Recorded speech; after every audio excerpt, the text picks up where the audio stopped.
여러분 안녕하십니까? 광주 MBC 뉴스데스크입니다. 한빛원전의 원자로를 둘러싼 콘크리트 경납 건물에서 또 공극이 발견됐습니다. 이번엔 초대형입니다. 10cm 정도만 더 파였다면 최악의 경우 방사성 물질이 밖으로 새나갈 수도 있는 정말 위험한 상태였습니다. 김철원 기자의 보도입니다.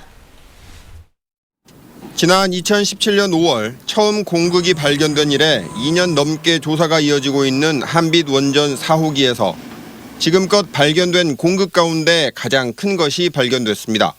가로 길이 3m 31cm, 세로는 최대 97cm, 깊이는 최대 1m 57cm로 확인됐는데 그야말로 초대형이라고 할 만합니다. 특히 깊이가 문제입니다. 만일의 사태에 대비해 원자로를 감싸고 있는 콘크리트 경납 건물의 두께를 최대 1m 68cm로 시공했는데 구멍의 깊이는 1m 57cm로 겨우 11cm의 콘크리트만 차 있었고 나머지 93%는 텅 비어 있었다는 말입니다. 한빛원전 측은 건설 당시 콘크리트 다짐이 불량한 것을 원인으로 추정했습니다. 사실상 부실 시공을 인정한 것입니다. 생기면 안 되는데 이 건설 당시에 그게 이제 콘크리트 다짐이 조금 철저하지 못했다.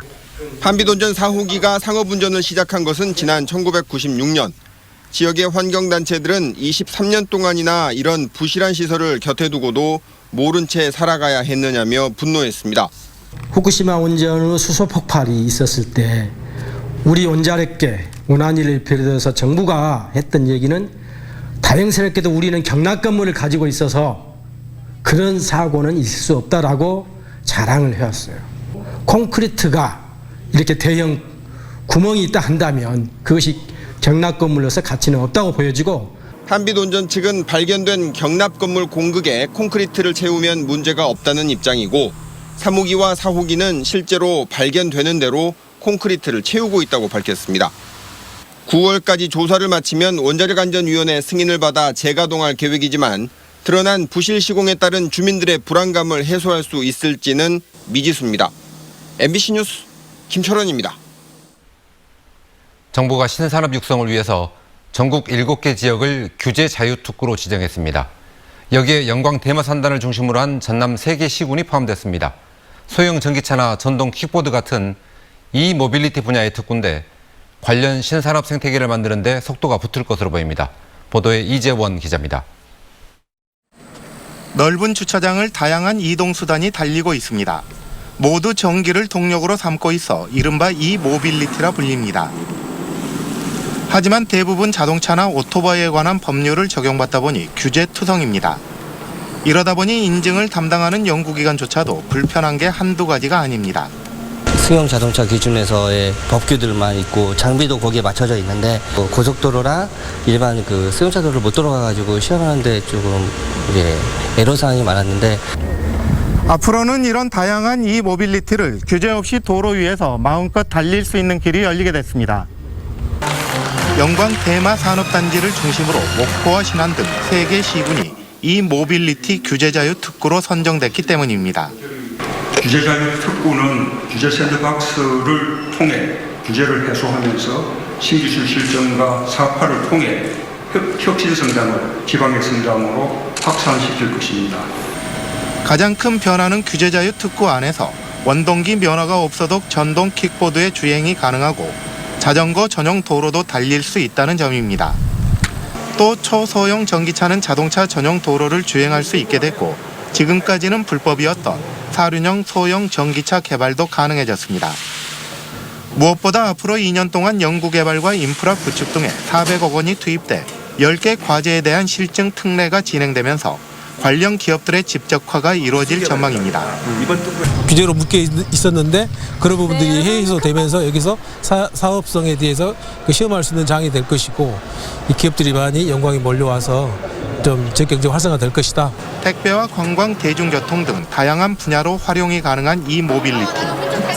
규제자유 특구 지정으로 새로운 시장 개척과 함께 산업 규모도 크게 성장할 것으로 기대됩니다.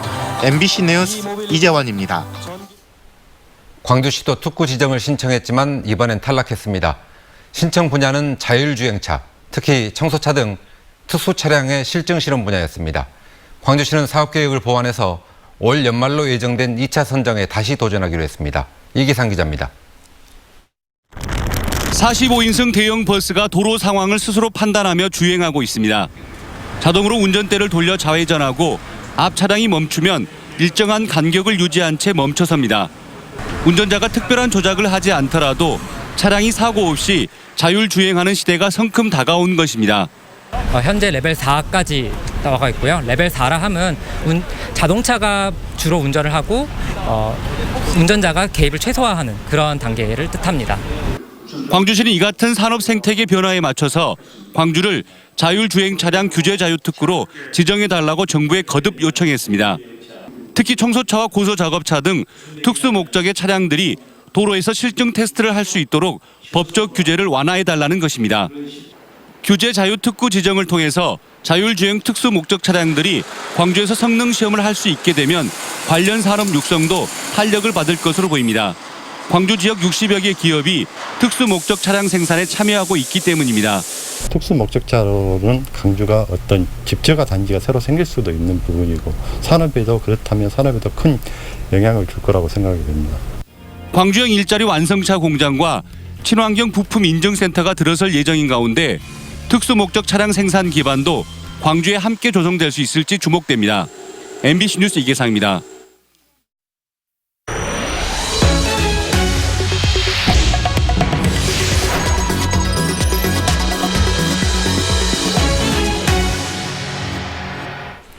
광주 세계수영대회 경기장에서 경기 운영을 보조하는 이들은 최저시급보다 적은 돈을 받고 하루 최대 12시간 동안 일하고 있습니다. 운영 요원들의 불만이 터져나오고 있는데 수영대회 조직위원회는 자원봉사자라서 문제될 게 없다고 반박하고 있습니다. 보도에 남궁욱 기자입니다. 아티스틱 수영 경기가 끝나자 심판이 주는 점수표를 여성들이 기록관에게 가져다 줍니다. 분홍색 유니폼을 입은 이들은 세계수영선수권대회 운영 요원들입니다. 선수들의 출입을 관리하고 심판들의 업무를 보조하는 등의 일을 합니다. 그런데 이 운영 요원들은 불만이 많습니다. 운영 요원들은 하루 최대 12시간씩 일을 하지만 받는 돈은 최저임금 수준에 미치지 못한다며 불만을 토로합니다. 8시간 일을 하면 6만 원, 12시간 일을 하면 9만 원을 받는데 이게 최저임금보다 적은 7,500원 수준이란 겁니다. 9만 원 하고 가로치고 추가 근무 포함이라고 나온 그 문자를 보고 이제 오게 됐는데 거기에 문제는 시간이 안 적혀 있었다는 거죠. 이렇게 13시간 동안 게다가 근로계약서도 쓰지 않고 조직위원회가 일을 시키고 있다고 주장합니다. 최저시급에도 못 미치고 주 52시간 규정에도 맞지 않아 부당 노동 행위에 해당할 수 있지만 계약서를 안 쓴 탓에 항의할 곳도 마땅치 않습니다. 외국에서 수영 대회를 위해 들어온 한 운영 요원은 분개합니다. 저는요 이거 하려고 뉴욕에서 왔어요.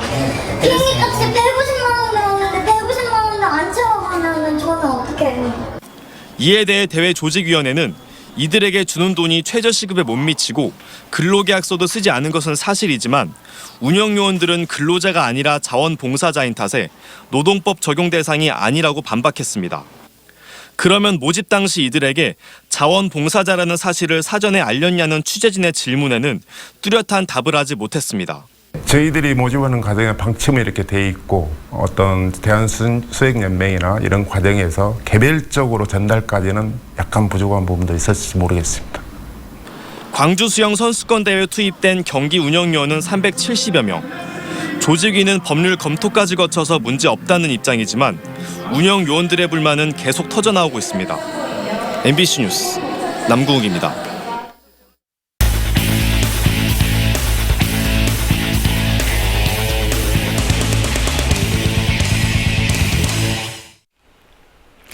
세계수영선수권대회 하이다이빙 경기가 남자부 결승 경기를 끝으로 모두 마무리됐습니다. 조선대 하이다이빙 경기장에서 열린 남자부 경기에서는 영국의 게리 헌트 선수가 마지막 4라운드에서 만점 연기를 선보이며 지난 대회 챔피언인 미국의 스티브 로뷰 선수를 누르고 역전 금메달을 차지했습니다. 이로써 지난 22일부터 시작된 사흘간의 경기 일정은 큰 탈 없이 모두 마무리됐고 마스터즈 대회에는 하이다이빙 종목이 없기 때문에 다음 주부터 경기장 시설이 철거될 예정입니다.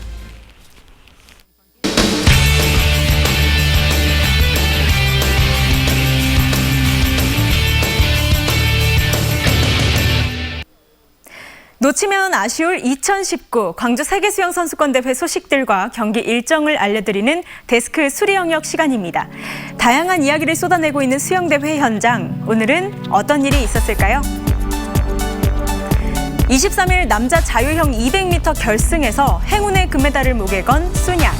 하지만 동메달을 딴 던컨 스콧이 자유형 400m 은메달리스트 맥 호턴처럼 순양과의 사진 촬영을 거부하면서 또 한 번 굴욕의 순간을 맞이했습니다. 도핑 검사 거부 혐의를 받고 있는 순양에 대해 비판의 뜻을 보인 건데요. 순양은 스콧에게 넌 루저고 내가 이겼다며 불쾌한 기색을 감추지 않았습니다. 국제수영연맹은 스콧과 순양 두 선수 모두에게 경고 징계를 내렸습니다. 아파트 10층 이상의 높이에서 낙하하는 하이다이빙. 플랫폼 위에 올라선 선수들은 무섭지 않을까 궁금하지 않으셨나요? 하이다이빙 선수들 역시 아찔한 높이가 매번 무섭다고 밝혔습니다. 하지만 두려움을 극복하고 나면 큰 성취감을 맛본다고 하는데요. 그 성취감을 하이다이빙의 매력으로 밝히기도 했습니다. 여자 하이다이빙 메달리스트인 이프렌드와 히메네스는 경치 구경하기, 성우 긋기 등 두려움을 줄이기 위한 노력을 공개하기도 했습니다. 신장 170cm의 왜소한 체격, 앳된 얼굴의 이 선수는 누구일까요?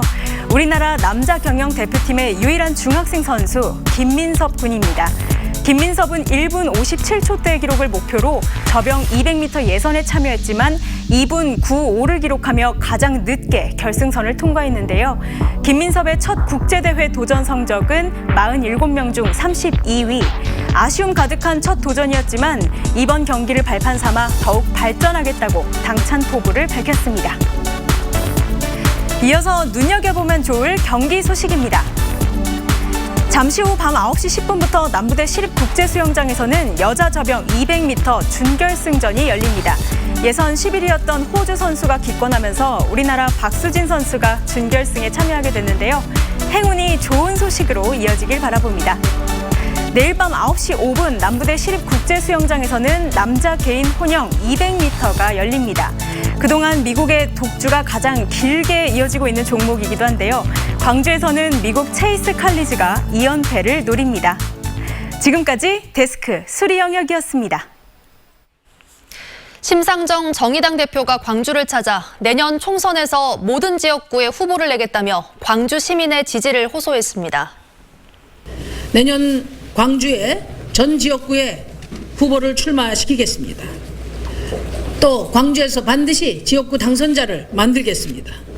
더불어민주당과 광주 시민들의 삶을 놓고 치열한 경쟁을 펼쳐서 심 대표는 유능하게 민생 정치를 할 수 있는 인물을 발굴해 총선 승리뿐만 아니라 진보 집권 토대도 구축하겠다고 강조했습니다.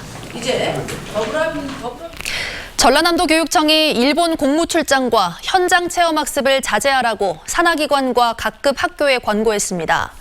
도교육청은 이미 계획된 일본 출장도 가능한 변경을 검토하도록 했고 학생들의 현장 체험 학습은 장소를 변경하도록 권고했습니다. 또 도교육청이 추진해온 청소년 교류 프로그램을 전격 취소했고 일부 학교는 일본 수학여행을 취소하거나 장소를 변경했습니다. 광주시 교육청도 모레 일본 나고야에서 진행하려던 고등학생들의 한일 교류 행사를 전격 취소했습니다. 광주 도심의 마지막 노른자위 땅으로 불리는 호남대 쌍촌 캠퍼스에 970세대 규모의 아파트가 들어섭니다.